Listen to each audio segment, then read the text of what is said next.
Shalom, shalom, peuple de Dieu. Nous sommes dans la joie de vous retrouver ce soir dans votre émission jusqu'à la fin avec Jésus-Christ. Et ce soir sur ce plateau, c'est votre servante Nadine Efonga et avec moi, votre pasteur Jean-Marie, que je salue. Bonsoir, pasteur Jean-Marie. Bonsoir, maman Nadine. Vous allez bien? Oui, ça va, par la grâce de Dieu. C'est que nous avons... D'accord. Ok. On vous demande à la maison, vous qui nous suivez, de partager l'émission, d'inviter les amis. Et nous sommes déjà là. Et on commence avec Papa Jean-Marie. Papa Jean-Marie. Et le Masolonio et Libisolelo. Bonjour, Anna Satana. Satana, ça est mignon. Puis voilà, donc, Nzambe, pour la grâce au Yapesibiso, je crois que Masolo Nabiso et Kozala na kati ya Matea Nabiso, donc on va aller solo, to Pesibana Nzambe Mbote. Et puis, tu s'excuser Baba Nzambe parce que tu bandé un peu na retard, tu sais que na 30 mais bon l'imbisabiso, que moi peu technologie j'ai rappelé na caprice nango. Donc ton Nicolas Batelibiso, Nicolas le capambo la bino. Je crois que si je t'aime la biso tozali kolobela, ezali toloba qui était Dieu cherche quelqu'un.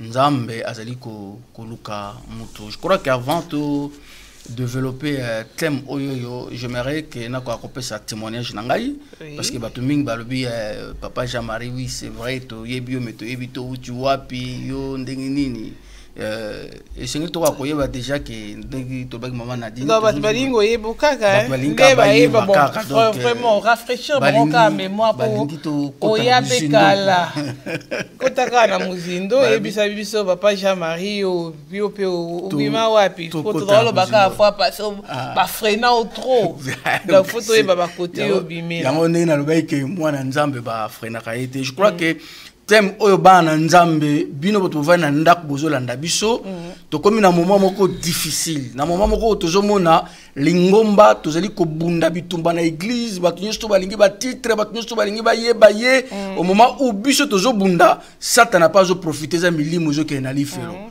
yango to bi thème na zo tozali ko lobelango dans le sens que est-ce que titre na yo oyo zali ko linga kaka et qui ko impressionner nzambe tote na lina pesa témoignage nga comme on ngai frère Jean-Marie Kaludibayou là na botami le 8 avril 64 donc nazaki mutu oyo yo ne to ba jeune nazaki nanga pa ambianceur na beta nanga pe ba fanfare ko betla ba quartier je crois que na Kinshasa na nemoko comment s'appelle Emene ya bakabona wana papa Wemba alors tant bakaboni Emene ya bana beta na ba bipoli comme si bipoli abimaki na variété samedi soir abimé na ba garçon mo ba beta ba trompette alors parmi ces garçons là nga na zaiki wana na beta pe trompette donc na beteli ba catcher na beti wana zaiki na ba ne ba 60 ba 70 75 ba 80 quelques.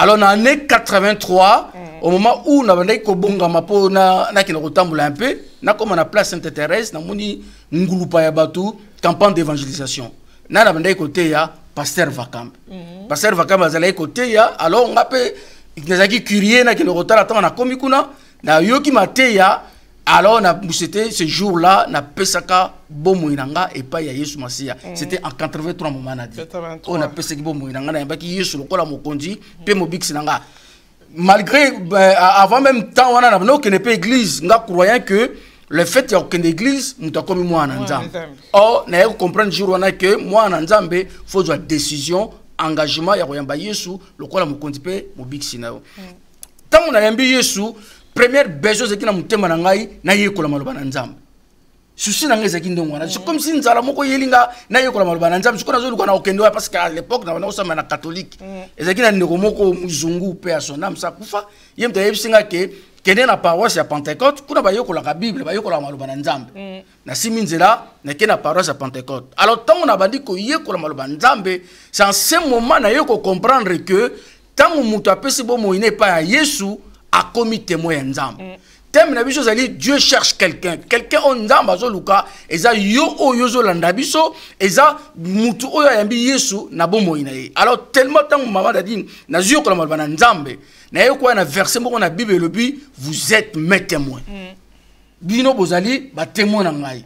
Alors na kozala témoin ya Yesu Masia balingami na tosaleli nkolo na sali nkolo na paroisse ya Njili Pentecôte quartier 3 na zaiki moniteur na travaillé dans l'école du dimanche, na travaillé na ligue pour la lecture de la Bible, na travaillé na intercession, na travaillé na fanfare, na travaillé na groupe missionnaire to que même na ba Congo côté à Sangomalam.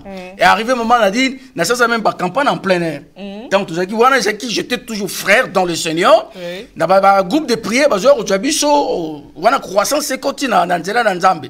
Ba groupe de prière bazo ko tsabiso to que no teya na kena ko teya na masina maman Nadine a une grande surprise. Tant on a teyi bande ko moko ba yo ko zonga balobi to mona ko tango teki mais to sali sa campagne fo yote siko yo na campagne wana siko batuninga to cha komboni ngana biso bongo chaka frère Dibayula na campagne wana to cha évangéliste c'était ngabité bo chaka frère Dibayula bande ko na ba ko sala ba no za ko banga titre non mon problème ezali que na bana ko linga ko ba titre Bazel wana bon donc wana déjà si to poussani déjà donc moi c'était témoignage na kati mkusu ko si to bito ko taka na bujino tito to aussi Satan ce qu'on attend o ya ko yekola maloba na Nzambe na yeko comprendre que na za témoin.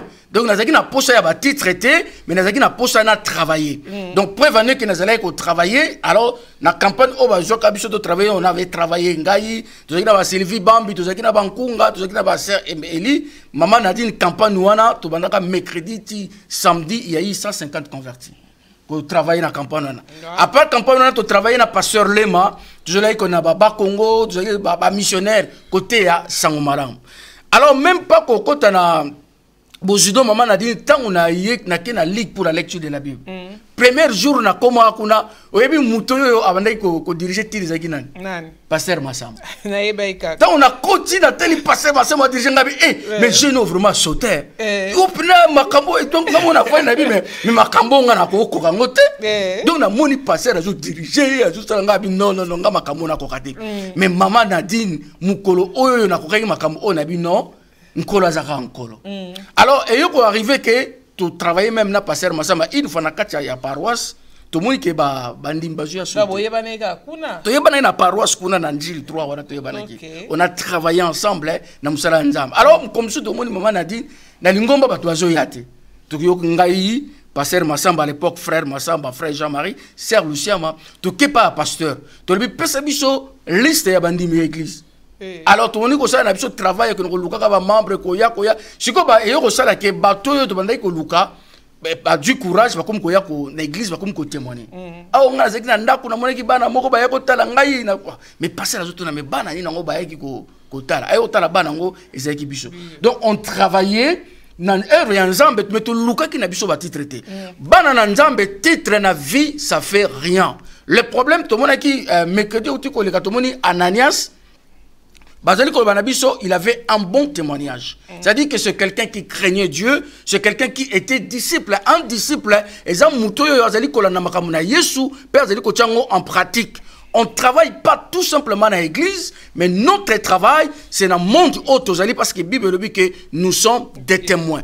Maman Nadine, tellement que tu allais travailler, on n'avait pas besoin de titres. On a Kinshasa, on a beaucoup travaillé. Par exemple, le groupe de prière est tombé. On était parmi les gens au groupe Wane Bandi. Donc, on a tellement fait des travail de Dieu. Mais tout ça qui n'a pas posé que bien abisso, oh bah pasteur, oh bah évangéliste. Mais c'est normal. On a pasteur, c'est kabango tam su yango pe bozo. Yango pe na kamwa rasiko non pourquoi chiffre en tout cas maman a dit nous avons raison. Yango nazo kamwa. Les l'hôtel va passer va bimebele. Mais à cette époque même grande sœur nanga ba yo relier ba papier.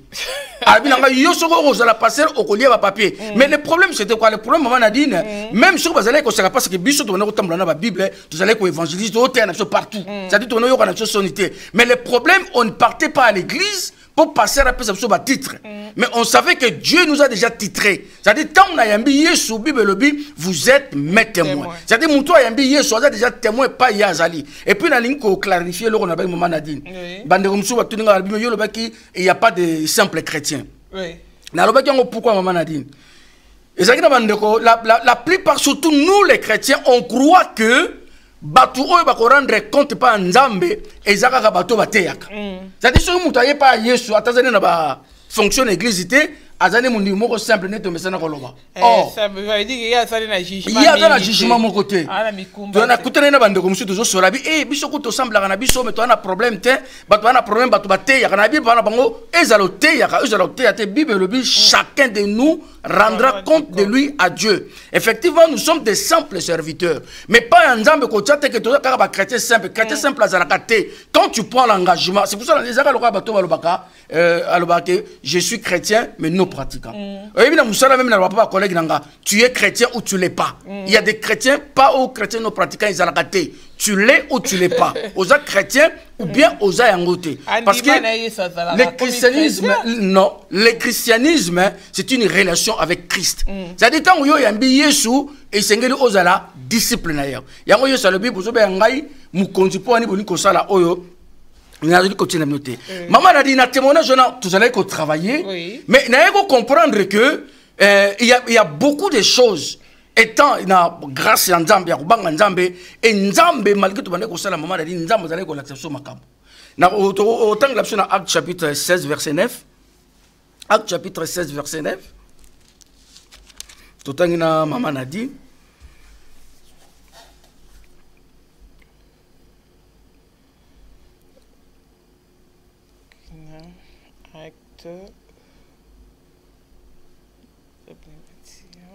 Acte chapitre 16, verset 9. Acte 16, verset 9. Pendant la nuit, Paul eut une vision. Un Macédonien lui apparut et lui fit cette prière. Passe en Macédoine, secours-moi.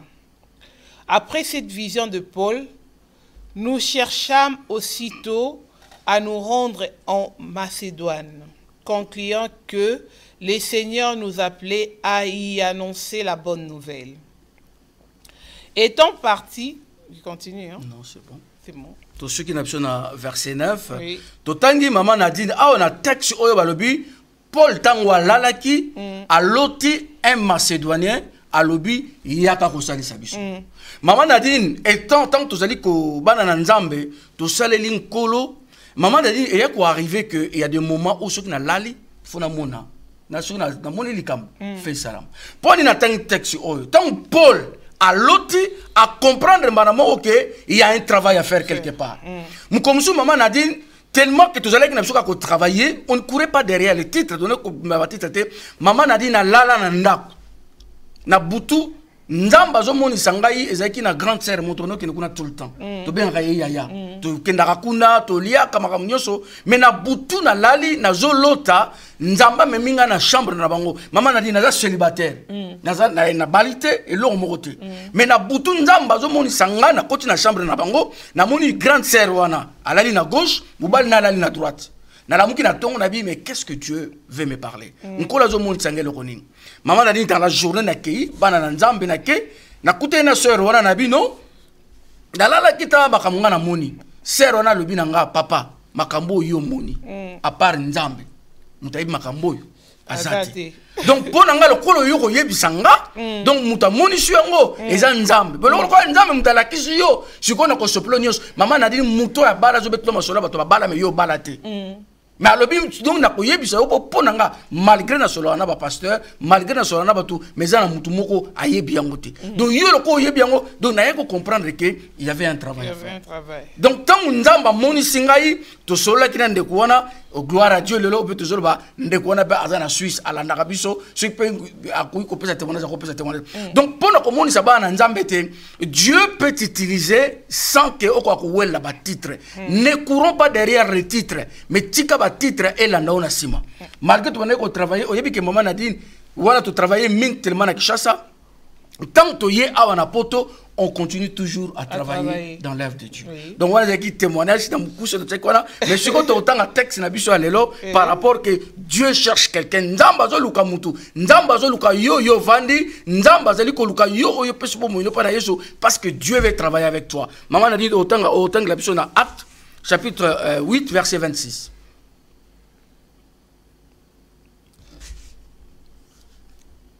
Un ange du Seigneur s'adressant à Philippe lui dit, « Lève-toi et va du côté du midi sur le chemin qui descend de Jérusalem à Gaza, celui qui est désert. » Il se leva et partit. Et voici un Éthiopien, un eunuque, ministre de Candace, reine d'Éthiopie, et surintendant de tous ses trésors, venu à Jérusalem pour adorer. S'en retournait aussi sur son char et lisait le prophète Ésaïe. 29. Hein? Oui. L'Esprit dit à Philippe, avance et approche-toi de ces chars. Totangi texte, merci maman Nadine bana nzambe bino toza na ndako bozolanda biso tomoni awa ete Philippe azaki abane ko servir nzambe maman Nadine. Philippe avant comme diacre mais il travaillait dans l'œuvre de Dieu. Tomoni tangu ba yoko pona bango ba diacre Bible zali ko ba condition bato yoyo batondisami na molimo mosanto. C'est-à-dire que Philippe c'était quelqu'un qui obéissait à Dieu, qui craignait Dieu. Philippe a ko tosa maloba nankolo. Mais le problème c'est quoi? Le problème c'est que l'apôtre n'est pas qui maman Nadine Ananias, l'apôtre va tigalaki. Mais et là aussi, il y a un problème qui va se passer que mutu ayebite. Kaka nzambe mutu ayebi likambo joleka. Bana na nzambe. To ebete maloba na nzambe eza ya solo. Yesu aloba kete j'ai encore des brebis oyo baye bazana lupango te. Ba brebis wana bakoya. Ba nani bakosala ke ba brebis wana baya eza ngai na yo. Nengo zano zali koyamba biso na ndako na yo. Quand on dit que Dieu cherche quelqu'un, quand on dit que tolobi extraterrestre moko auto likola kiti non. La personne que Dieu est en train de chercher c'est toi. Nzamba alingi a œuvrer na yo, alingi a travailler na yo. Le problème parce que Nzambe peut-être alinko azali kumonta mapana yote parce que ozali pressé osala onengi olingi. Oh Bible to moni maman Nadine awawa Bible azali ko bana biso un ange du Seigneur habillé et à s'adresser et pas ya Philippe. Maman Nadine kino le loba ange ya Nzambe baza elongo na biso. Oui. Toujours mona awa de toute façon Bible azali ko la exception ndenge nini Nzambe a fonctionnaka. Aujourd'hui, les anges de Dieu encore sont avec nous. Pourquoi? Parce que nous sommes encore la paix. Alors, la Bible dit qu'il y a un problème qui devrait se passer. Les Camerounais ont les cas et ni qui est éthiopien. À tout temps, on a la Bible. Mais Dieu maintenant cherché Moutouni na kotinda pour akende côté.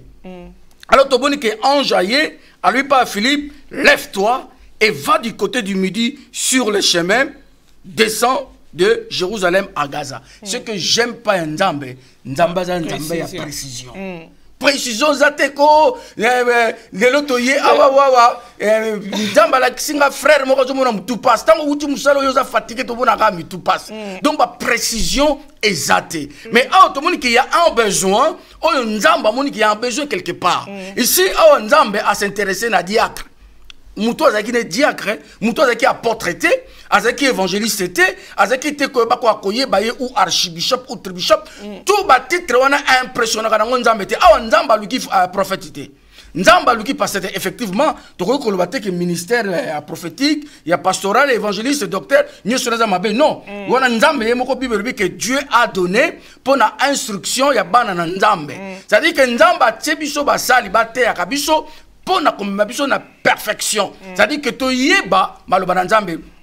Mais le problème qui est là, même ceux qui Nzamba tsebatu ba te abiso, cela ne veut pas dire tout simplement que Dieu travaille tout simplement na bateau bazote abiso. C'est-à-dire que Nzambe azali ko travailler na biso partout et pas tozali parce qu'il y a des besoins oyo biso to yebite mais oyo nkolo ayebi. Ah to moni besoin eza le kanachar. Alors il ba makamozo le kanachar mutu ayebite. Alors ange tanga lobi na ye tango Philippe a poussani Bible zo bana biso molimo mosanto alobi approche-toi de ces chars. Bana Nzambe maman Nadine ezana pasteur moko na linga mingi pasteur azapi pasteur congolais pasteur na maman za docteur aza docteur malinga te ba bengi docteur ya benga ika pasteur so bengi pasteur andibine pasteur bana Nzambe mingi ba yebiti maman Nadine Donc bana nzambe nzambe o tozali kosambela jusqu'aujourd'hui il continue à agir. Nzambe azo continue, ils ont besoin ça partout. Besoin ils na kati ya les 4000 et que les besoins là non, c'est partout. Et c'est pour cela arrêtons ko bundi saka basali na nzambe ko luka ka ba titre nga ba linganga te ba frena ngai mwana na nzambe ba frena kayete. Donc quand Dieu t'a appelé nzambe a kokisa. Maman Dani ndeko yoyo akena na Londres il y a pas longtemps. Akena Londres na moi sinaye. Bah comme il à Londres dans la semaine, à FC moi sinaye abi tokende ko luka église samedi. Parce que c'est le but de l'église dimanche et que peut-être aux appelés en temps il y a rien bâti. Donc ton luka église samedi comme ça lundi et dimanche tokende ko ressemble. Bah bimi samedi bah kepe ba luki bah du église bah du adresse ma communion surtout. Dimanche et koki pour voir que nous ressemble là maman a dit bana nzam bah termine arabe bah zozela transport et ya kozwa bango pour voir que ne possible ba mona de la place.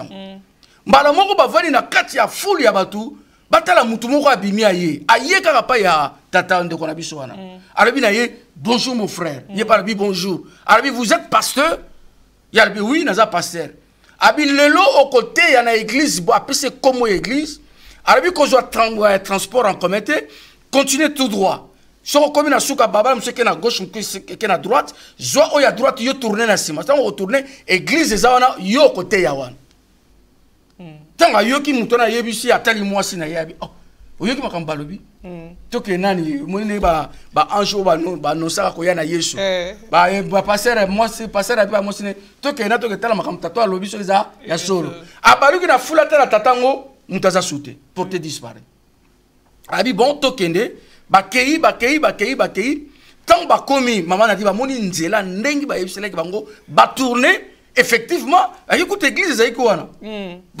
Pasteur wana à côté de l'église, na moi ce n'est pas vandi. Balo total makambo zo les capo toujours comprendre.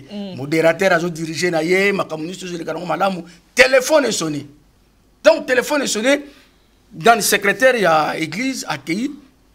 Azu téléphone azu sola. Tant a quitté ce téléphone, abimi a terminé cher. A terminé le besoin à l'église. Ayemba la mokoti et pas il y a pasteur. Vous êtes pasteur mon frère? Abisi naza pasteur. Albi nzamba tindo ya hote awalelo. Pasteur na albi na mais si c'est ça le cas, yo na mwasi na ngai to kenda côté bobon la ponanga parce que j'ai pas les messages, qu'est-ce que je dois dire alors ba à côté ba bondeli nzamba apesi un message sur place. Et tant nzamba apesi un message. Quel était le message? Ayo côté ya sur l'amour de Dieu. A Teyi Bolingo Nzambe, le jour là, 17 personnes babongo la gimitema. Parmi 17 personnes, ezaki na vieille dame moko, ezaki na cancer na hôpital, balobi na ye pour toi c'est fini, zonga nanda. Donc kino zela liwa nanda. Maman wana a dû guérison totale. Tant lundi à quel hôpital, ba médecin batala batuniye, mais qui t'a guéri? Qui a fait ça? Il y a un médecin qu'on appelle Jésus-Christ de Nazareth.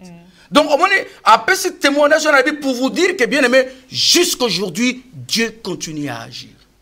Alors, tout le monde dit, ça finit parce qu'il y a un besoin quelque part. Il y a un besoin quelque part. On zambe, les grands problèmes, parce qu'ils ont couru derrière titre. C'est-à-dire que ceux qui ont un titre étaient, au sein de l'Nzambe. Ah, tout le monde que bien aimé, il y a eu un besoin quelque part. Et puis Nzambe a tindi serviteur naïe. Et puis tout le monde combien l'unique ouana azaki na esengo. Bien, pasteur Jean-Marie, cause un titre, ça peut qu'on a désordre, na kate na mito batuka. Comme on a ramtazo c'est la rande mbika bon to ebité. Au moins loba obenge pape, loba obenge évangéliste, loba obenge esogi nan bishop, loba obenge nan. Il faut quand même tout un titre pour ça la nzambe. Si maman a dit si, faut d'ailleurs on a dit que titre ça m'a bêté. Mais tout luka on a ma cassité. Parce que ça na batu moni mekedi to lobaki. Mutozale qui évangile ancien a commis évangéliste. Évangéliste a commis pasteur. Après, il y a archibishop. Après, il y a tribishop. Il y a quatribishop. Après, il y a kakabaye baye. Donc, c'est comme si, il faut que tu me respectes. Je suis prophète. Donc, il faut tout ça. Donc, le problème, c'est que titre, il faut que maman a dit titre là, non, titre, c'est-à-dire, j'avais 19 ans. Nous sommes le banc, on a fait évangéliste et coqueté à Batnabala, tenga évangéliste à ministère. Ben, c'est comme il a la différence. Il faut tout nailler. Bon, c'est pour ça que maman Nadine, évangéliste, il faut que oye la biso ba tuna église, il faut que côté oye la biso ba tuna église, abinga na évangéliste OK na balabala, t'es évangéliste à ministère. Bah déjà makambo zo le beza biblique parce que le autre comme l'évangéliste c'est des quatre murs, un évangéliste c'est quelqu'un de terrain. Un évangéliste, c'est un mouton qui n'a pas évangélisé. Donc, évangélise à travers une église. Parce que dans la quatre églises, papa ou azali pasteur, lui il est là, évangéliste, il est là, et lui il est là, qu'on soit dit. Mais ce qu'on fait dans la quatre églises, évangéliste, je ne sais pas ce que l'évangile ni nous y a terre. Mais l'évangile, c'est pour gagner les âmes dehors, l'amener dans l'église. Mais quand on a titre, ça veut dire qu'il y a un monde qui est évangéliste, qui landa âme na balabala, et ça moukié. Comment la Bible est munene. Donc ceux qui ont la grade wana oya Bible donc il y a dans l'église kaka. Donc il y a honneur évangéliste mais honneur wana. Il y a le problème qui est la maman Nadine, Yesu alobi que les fils de ce monde sont plus intelligents que le fils du royaume. Les grands problèmes, nous ne savons pas comment fonctionne notre royaume. Royaume nabiso et fonctionnant. Tout le monde a maman Nadine Ananias va l'oublier une fois. Philippe peut-être va le blayer après Makamsusu, mais va l'oublier une fois. Et puis à discuter la été. Et quand tu regardes dans la Bible, maman Nadine, il y a des prophètes que Dieu a donné les noms, il y a des prophètes que Dieu n'a pas donné les noms. C'est-à-dire que parce que les autres comme dans le système, il y a des vieux prophètes là-bas, jeune prophète, tout comme moi. Donc c'est-à-dire que vieux prophète, quoi ça va jeune prophète on a nengi ya mukete. Donc les grands problèmes maman Nadine c'est que to akoye ba que titre, tu le but que titre est à ma bé. Effectivement, titre est à madame. Mais ceux qui ont comme courir derrière le titre, c'est là où il y a un danger. Mais ceux qui titrent, tant on a eu à maman Nadine, je crois que pasteur Kosa vous allez au bon de la paille à pasteur Laurent dans Sergi.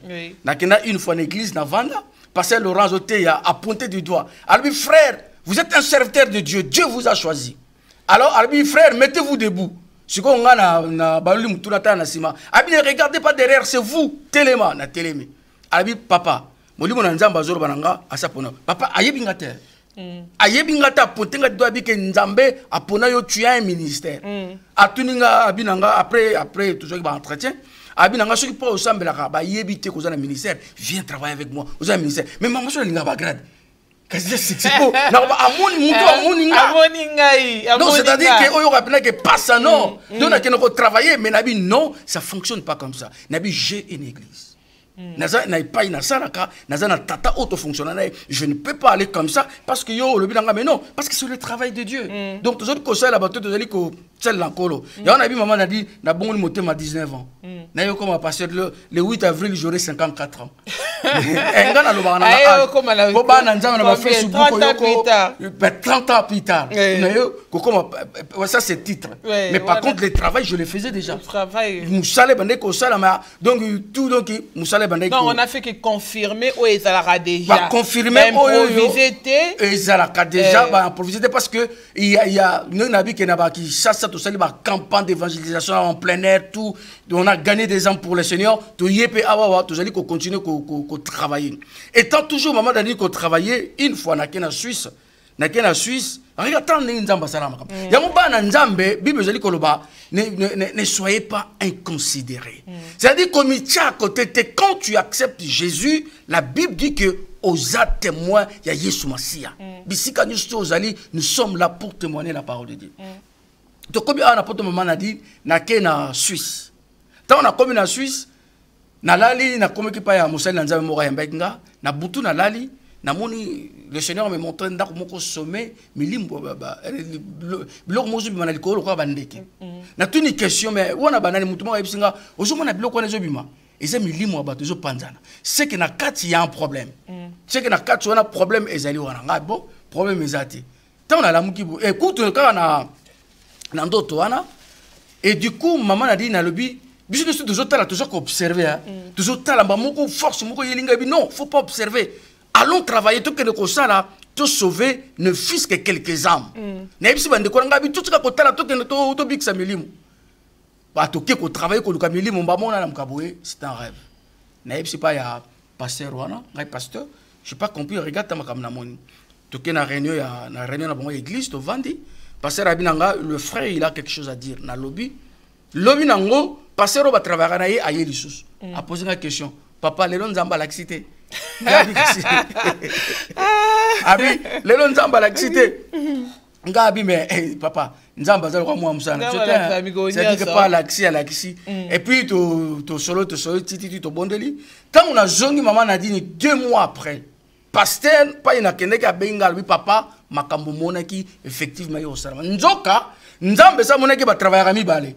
Mais pasteur ba travailler na epona yazo mo lokwa ba freiner, yeba fa na leader. C'est-à-dire que yaza ka leader donc ngapi fona zala. Si kon kola moni za binanga ndenga za na akei na bandi musu. Ngapi tu vois comment le Seigneur montre. Donc au moins que c'est-à-dire que na moni que nzambe a monisi ponini po na banda ko bondela par rapport ya problème wana. Donc est-ce que toi akoyeba ke bana na nzambe titre et ça n'engoma bête, ça c'est pas un problème. Titre tolingate et yaka nangokaka. Mais le grand problème c'est que Dieu cherche c'est quelqu'un oyo azali disciple. C'est celui qui écoute la parole de Dieu et c'est celui qui la met en pratique. Bible le dit que la crainte de l'Éternel c'est le commencement de la sagesse. Donc yo oyo zali ko yo kabiso yeba yango ete nkolo Yesu Masia azana posana yo et le Seigneur veut travailler avec toi. Mais maman a dit problème monsieur zali que lelo oyo bana nzambe mingi ba lembi mingi bazo sambela société oyo que cause ya biso.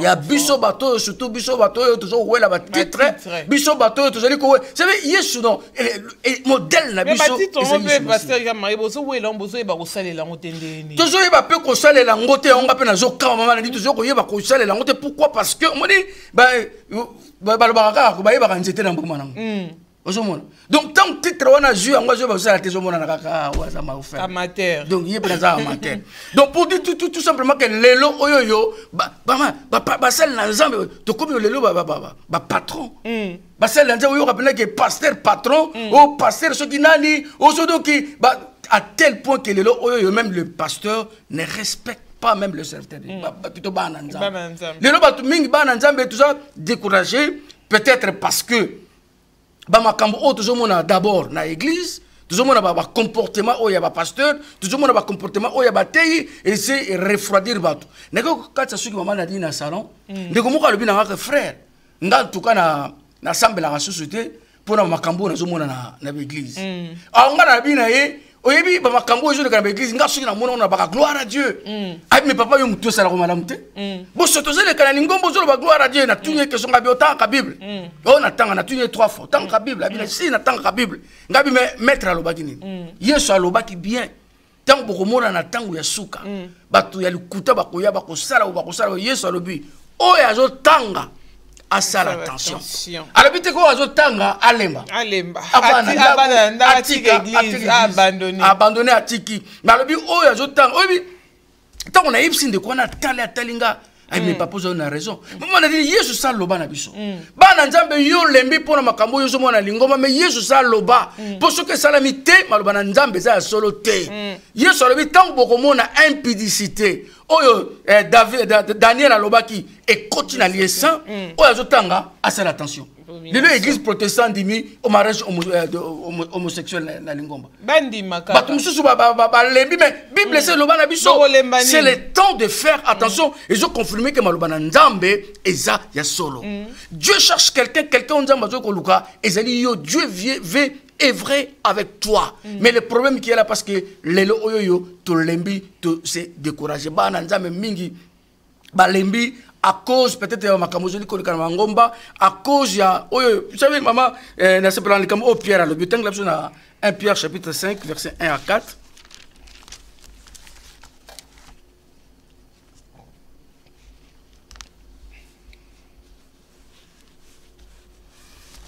1 Pierre chapitre 1 1 Pierre chapitre 5 1 à 4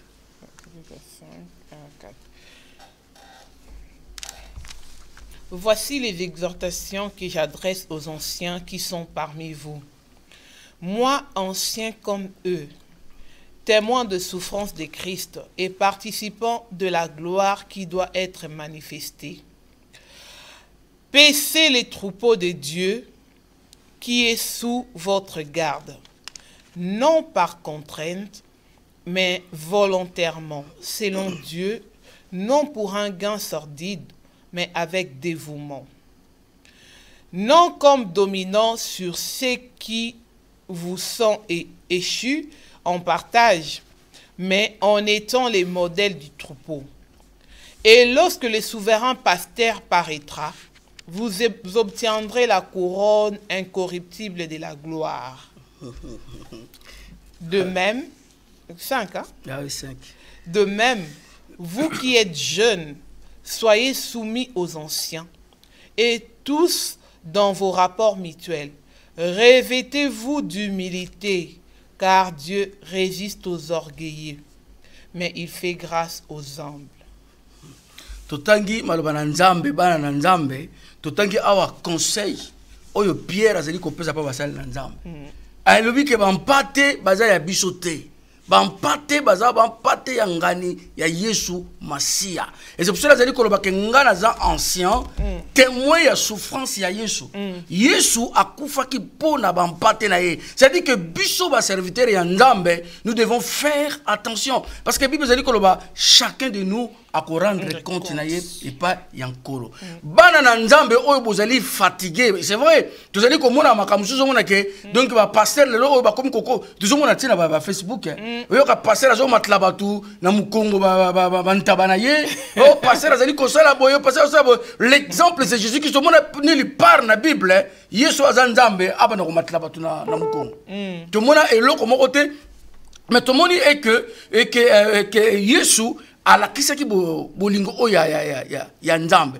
c'est-à-dire que Dieu nous a appelés ba nzambe pas yozali il se peut que peut-être toi tu es fatigué il se peut que peut-être na makam oyoyo kaki peut-être l'église peut-être ba benga kiondoki peut-être ba lobaki makam nini mais aujourd'hui nazali kolobana que Dieu a besoin de toi muto ya benga yo ezali Yesu Masia et c'est lui qui est le écrivain de ta vie maman a dit na solek na ndeko moko yebi que par rapport au bana nzambe mingi balembi balinkusu ko sambela te batu mususu omona sololi peut-être na musel na nzambe mona musel na nzambe bimisi secret makamuna parce que lelo ba pasteur to comme comment s'appelle ba journaliste c'est-à-dire que couple moko yeko confier ba problème tant on y a en église au TIA.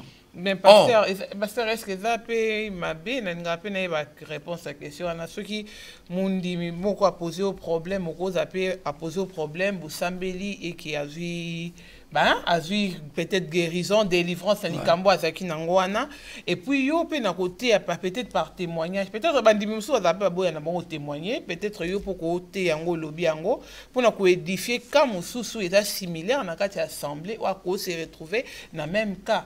Si, problème, il y a témoignage, tu as maman a dit, témoignage, je te pèse tout le temps, comboté. Mais il y a d'autres pasteurs ailleurs, pendant la 4 églises, donc tu as vu que Moutoumoussou, ailleurs, qu'on confie, le problème n'est pas un pasteur. Par exemple, à Yibaki. À Yibaki, ailleurs, pas un pasteur qui n'a pas Yibaki. Ailleurs, à Soussouké, diacre, ailleurs, qui va bien, que. Que beaucoup de frères de Taramouyi. Frère, on a Zaramouyi, puis à Zara. Oh, tant on Nicodème, ailleurs, qui de nuit pas à Yesu, nulle part, tout le monde a Yesu, à quoi on a banda, le pique, ah, un tel Nicodème, à Kamalobé, Nango. Total exemple car Jésus-Christ est la femme samaritaine. Tant ba ye koli ba ye balinga ba ye ba mais nulle part Yesu avec les bons solo. Ce qui le loto yebi histoire c'est par le Saint-Esprit parce que Bible dit koloba les gens qui ont écrit la parole de Dieu étaient poussés par le Saint-Esprit. Pour te dire tout simplement que banana nzambe mingi ba lembi à cause ya biso tuzali kolembi sabango. Oh Bible dit koloba nzambe akotuna biso akotuna makila ya batu et pas une abisso.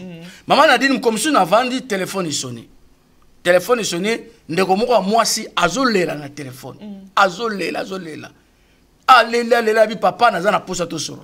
Oh to solo ba ma to solo ma so bi ma so to ko solo na téléphone te photo solo ka boye biso mibale. To kuta na ndeko wana. To bandi ko solo abi na za na problème. Abi problème na za na ngo ou mariage na ngai kufa au mariage nanga etikala mais problème ni abi nga ndongo zo monanga awawa bakanga imbali nanga tant bakanga imbali nanga je nazo pesa témoignage na kotanga kombote po alba nanga pesa témoignage me kotanga kombote. OK. Alors alobi nanga papa bakanga imbali nanga tant bakangi nga na joke mobali mususu na découcher, c'est-à-dire na déconner na du mobali mususu. Après quelque temps mobali nanga yobima. Tant mobali na bimi o garçon na linga ki alingi souté. Ba continuer na mobali na ba continuer. Après quelque temps après garçon a commencé à aller chantage. Abi me yo ndenge nini bolingo sila kité boy de toutes les façons moi na no bota za moi nanga. Faut to ça examen ADN to yeba mwana wana et de deux faut la kayebisa mobali no ke yo nanga to bimaki siko azolela nga bo siko azolela siko linda sani abi nazo comprendre tout te donc libana nga zo kufa nga bi bon d'abord faut na tout des questions na teye d'abord bolingo yeso na bi bon de toute façon yeso lingio azana makansekto na bo mona siko pesa bo moine pa yeso pesa bo moine pa na yeso.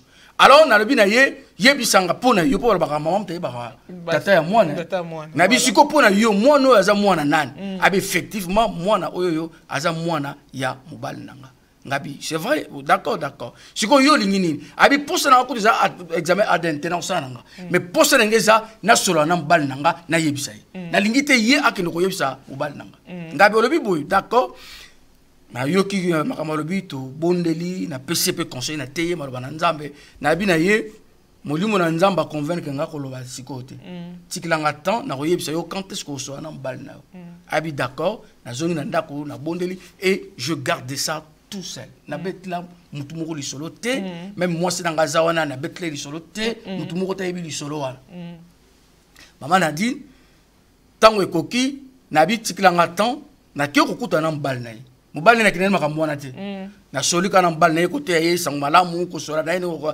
entretien ko sola titi to soli pa na yeba na effectivement linga kapna mo cinéma kasi tant na zongi na bondeli na comprendre que Moussa les a na pasteur te c'est-à-dire que je suis membre dans l'église mais je suis pas pasteur na elanga na nzambe on fait le travail de Dieu na bengi mona mo soana na bi molimo mo santo a convaincre nga solo na mbali no lelo ake a solo na mbali na ye papa solo li tout maman na dina tongo avana kene musala téléphone sonné donc na mutu azo kwa koloba te azo lela azo seka lobi nzamba za malamu na me nzamba za malamu ngoza nini epesa nga pe témoignage na participer parce que na soutenir alobi nanga papa to vandaki na solo na mbali nanga na yebisi ye tango bakangaki yo na découchaki mais soko boyanga parce que faut izanga yote mezanga mais lelo pema na yo ko confesser pas na OK na trompa ki yo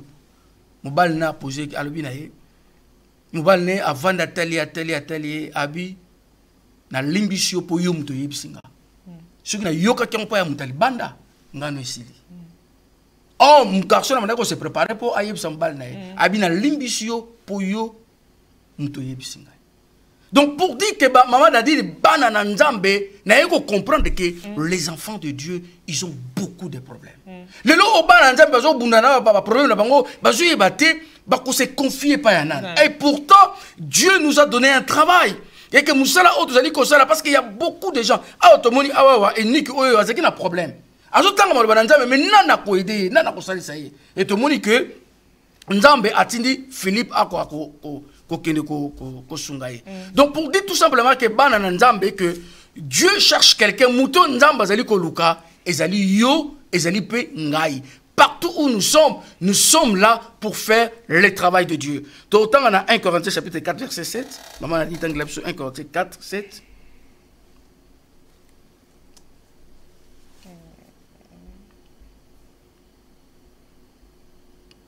1 Corinthiens 4 7 Car qui est-ce qui te distingue? Qu'as-tu que tu n'aies reçu? Et si tu l'as reçu, pourquoi te glorifies-tu comme si tu ne l'avais pas reçu?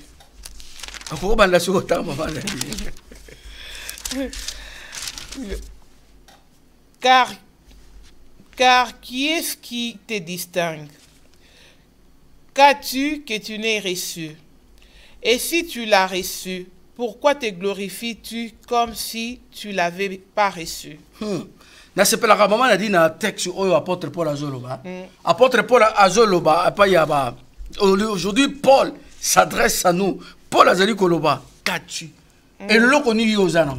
C'est-à-dire que qui que vous soyez, ezanaza pasteur, ezanaza évangéliste, ezanaza docteur, et l'autre ni nazanam. Na se plané ba na kini ba ko yozan et l'autre. C'est-à-dire que l'autre ni nazanam. C'est-à-dire que ce qu'on a et l'autre ba lobi ba épée ba pesio ko pesa. C'est-à-dire que ministère nazanango ba pesa nga ko pesa za ngaité. Le fundo na ko cho. Na ko mikumiso nga naza ceux qui pasteur, ceux qui patron, passer non. Yango pour la zone mais quand l'autre ni na malonga yozanango. Ce qu'on a et l'autre ça veut dire que c'est-à-dire que ceux qui le donnent à pasteur, la Bible dit que le Saint-Esprit, il donne à qui il veut. C'est-à-dire que nous sommes là dans le service yankolo. Ceux qui nkolo apona yo. Maman, Joseph, abandonné le ministère. Joseph n'a pas commencé le ministère, n'est pas parent. Joseph a fait pas parent. Azol a commis bate qui est. A qui pas Potiphar vie pépélé. Nzamba lui moi nous na tiki à comprendre. Ministère de Joseph est bandit na prison. C'est à partir de prison minipo mutu a stopper yo azalité. O ngana longwe na église kuna vanda na église pas yo zali ceux qui nkolo apona yo. Ceux qui nzambe alobaki. Je parle de Dieu qui a créé le ciel et la terre.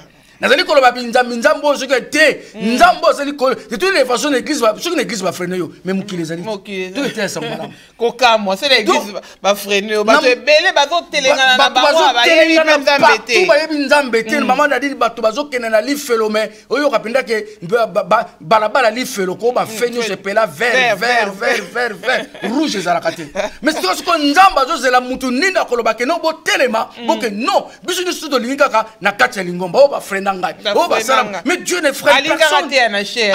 Maman tika ma chère on a un problème. Ndeko moko ngana kana te ya kaka bino bote ya bibo yum to côté. Eh makama sala. A comme la chère lui aujourd'hui le Saint-Esprit m'a dit on va beaucoup prier aujourd'hui. Oh. Non le but que te ya la chère. Mais te on va ngana délivrer bino kaka. Le but l'Esprit m'a dit on va beaucoup prier. Ndeko mususu kaka ofona te na te ba te na chère comme oh abi Galate il était costaud. Mais comment Galate est costaud? Galate est ville. Non Galate est costaud. Pourquoi? Parce que maman non bandeko qui jusqu'aujourd'hui Dieu travaille. Qui non le long nzambe azosala. Et ben nzamba zali koloba na kotinda nani. Yo ojojo kabiso yo vandu wana nzamba zana posa na yo. Dieu cherche quelqu'un on a eza yo ezali pengai parce que le travail de Dieu c'est pas tout simplement dans l'église hein. Koka moi. Travail ya nzambe c'est partout. Partout na balabala bato bazoko bakoko bazokufa ba momo na kati ba ndako. Bato bazolongola ba zemi ba jeune bazoko se suicider. Il y a donc maman oyebi donc nzamba zali kotala oyebi comme ça dans la Bible bakomi nzamba zo kamwa Dieu c'est toi to le blanco le loté Dieu c'est toi tu tcheka pardon non oyebi na kamwa na telemi ngabi nzambe pas kamwa ka nzamba zo ka ici nzamba kamwa donc kamwa otabita ba petio pona komoni ça en plus de ça maman l'histoire ya Énique et Éthiopie ça ne s'est passé pas dans l'église c'est-à-dire que mutazo kenaye mais mulu mo son talobi kere maman comme ça to vana na église boye ndeko moko aye kotika mwasi na ye albi papa na ye kotika mwasi na ngale lo veiller de prière ngana zozonga na ndako musala mulio musonda labi azozonga na musala take kolala pa makango comme ça mulio musonda bien ke kolala pa makango akei moi c'est la tika une église dimanche on est lundi aya kité dimanche on est lundi aye na kutene ngabi frère boni musala mkorana zeleke malama bi papa tika musala ke malama na ba fatigue na bi mulio musonda lobeki na ngoko ne kolala pa makango na yo aningani papa tika na loba zela tobi mala libanda nini papa abandi ko expliquer na bi papa effectivement na kene ko lala pa makango papa tala botala ba lobe bibi na bibi fose nga nzambe bolimsi na bondeli po na yeto solo na ye na tei mama musala ezali partout musala ezaka ka teke ba chona liboso si micro zo teya ou bien te mais partout il y a le travail de il y a des âmes qui vont en enfer mais nzamba zo luka ba nani oyoyo ba ko pekisa ba ko tesa mala parce que les gens le problème to kaltsaka maman nadini biso to bato bongo sa mutema non le succès dans l'évangélisation consiste à témoigner Dieu par la puissance du Saint-Esprit et de laisser les résultats à Dieu donc mutu akoli sa maman nadini ezankolo ndeko mo na teyaka mbetanga na tikana na kenda ba mbule le kam kommission na tala moninga zo seka amutalinga zo seka abi baba ipo na o seka ngabina yebite abi yeba yum toteyanga ngabina yeba te abi te yum toteyanga abi yebita ndako ambeto na zakso na te muto andima ndimanete na komi komone na kai na na ba journée lundi na bonne intercession koloboye mardi na bonne la pona batu na te sango malamu mercredi na tsaka komo na kai na bonne la na leka nanga mais lelo oyo toujours bande ko na comme évangéliste. Donc pour dire tout simplement que banana nzambe arrêtons de courir derrière les titres. Dieu n'a pas besoin de titres, mais Dieu cherche quelqu'un qui est disciple, qui obéit à la parole de Dieu et qui écoute le Saint-Esprit. Ce sont de tels hommes que Dieu veut œuvrer. C'est pour la cause de la collaborateur. Maman a dit, attends, l'église, tu vas y venir. Collaborateur à pasteur. Collaborateur à pasteur. Oh, tu es un collaborateur et un zambe. La Bible dit que c'est un livre, un livre de souvenirs. La Bible dit que donc ça pas ya titre ya minene non balabika ke bato bate ki sango malamu bako briller le kola bétoile, c'est-à-dire que prêche la bonne nouvelle. Maman a dit bonne nouvelle to moni donc on a vu Ananias babi que il avait un bon témoignage. C'est-à-dire que tout le monde parlait de lui. Mais le loko na lingomba ko mona ke to koma ba santo na lingomba. C'est-à-dire que tant qu'on église langage échangé et le but est changé, tata mon sang tout, maman mon sang tout, mais quand tu seras dehors, c'est pour ça qu'on a le baka vraie identité, ce qu'on a tout seul. Tu es qui quand tu es tout seul? Ce qu'on a yomoko aux anan. Et pourtant Dieu est partout. Hein. Maman, moi, tu as fait, ah, mais pasteur, mais la pasteur, mais Dieu est là, mais pourquoi tu as peur du pasteur? Dieu est là, Dieu a besoin de toi, mon lingami. Comme il m'a raté, inutile. Non, tu es utile parce que la personne qui t'a créé, c'est Dieu. Si on a inutilité, mais on a serviteur de Dieu. Dieu cherche quelqu'un, la personne que Dieu cherche, peut-être moni Baba Kambo je le kanamukili elembisio kolembate parce que nous sommes dans les derniers temps. Yeso la bibo tel misabi tuna bino boko ko travailler pas ba ninga musu ba travailler ki ba tika ki ba kendaki. C'est les derniers temps kolembate Dieu a besoin de toi. Quels que soient les problèmes, ceux qui battent ma finga qui ceux qui l'église, tu étais déçu par rapport. Le Ombama dit, toi comment on sale Zanzam. C'est-à-dire que oh église Joana, au monde ma kamune zo leka, il n'a pas que ça église il à côté. Donc l'église comment on maloko ma yebo, par raison ko zanga ngo mutuna bakolo. Et ça peut le quoi élite. Et avant la boza qui peut basal. Yango basal pesate maman. Basal pesate. Yango Eli c'est pareil, Eli a que pas Nzambe. Voyez que Arabi Seigneur, je suis resté tout seul. Azul bon pas avec conviction. Pourquoi? Parce que y a 450 prophètes Yabal, 450 prophètes Yabal starté. Alors, Seigneur, je suis resté tout seul. Nous, on a aussi un Dieu lui dit, j'ai encore. Donc, balingami, Nzambe, donc on va faire. Oh, bah, monsieur, église, qui t'a dit? Ouzal, il y a un Nzambe. Bah, mi archi alliance, bazo kende, à mon avis, quoi, à 6 000 Nzamba bomi. Est-ce que l'intention c'est que madame? Mais Dieu a bombé. Pourquoi Dieu est juste? Ceux qui osent la famille l'éviter, tu n'as aucun droit. Il y a aussi donc le la place que tout tika na kat na lingomba, la place que tout bonne là. Peut-être Dieu peut nous donner un travail de prière. Il y a bon là qu'on travaille une équipe d'intercession, qu'on bon là pas dans nzambe non. Au moins tout simin là tout qui Satana oya mekega l'église pour youti. C'est le même diable qui va te suivre. Maman a dit Nzambe, Nzambe alongola Satan nguya na yete. Le seul nom qui est capable de vaincre Satan, c'est le nom de Jésus-Christ de Nazareth. Yango awate balingami yo oyo zali koyoka biso. Yo oyo yambi biso na ndaku na bino, lelo oyo quelqu'un oyo Nzambe azali ko luka lelo eza yo ndenge ovandwa. Kotala mabena yote, kotala makamusote, mais Dieu t'aime beaucoup et Dieu a un plan merveilleux avec toi. Et peut-être mutumora bon la mutema quelque part, mais Nzamba lingi ko utiliser yo. Peut-être il y a un prophète à quelque part, mais zo la yo teina yo leki na yo et puis les foutana na yo kozwa. Mais pourquoi au vandi ozotala makamo? Mais non, ba makamozeli ko lekana mangomba. Ba makamozeli ko lekana ba église ba lingami Makambwana et l'embissa bisoté. Bien aimé, Dieu cherche quelqu'un quelqu'un wana ezali yo, quelqu'un wana pe ezali ngai. To moni par exemple combien de gens que Dieu a utilisé pour côté ya sangomala. Lelo ope nzambe azana posana yo zali kolanda biso. Ceux qui ont dérouté qui, ceux qui ont tekaki, mana déjà na batu mususu ba basalaka ba jeune qui ça c'est nkolo soki na komi na poto ngana kotika yo te soko komi na pote tango komi awa tango tali soki yaourt tango tali nyonso tonde otiki nkolo balingami to comparer lola na nini yango te bana na nzambe bino batobo yoki biso la personne que Dieu est en train de chercher c'est toi maman a dit na sepelaka na bakanga bakapsu batamukili ba bino bonga te mais j'ai un écrivain David azali ko ba vana botama ba jour nanga et comment déjà na livre c'est-à-dire nengo za wana ba microné comment déjà na livre la bible yango bible tellement longo kati na bakufi yo zo lala pote nkolo ako éclairer yo.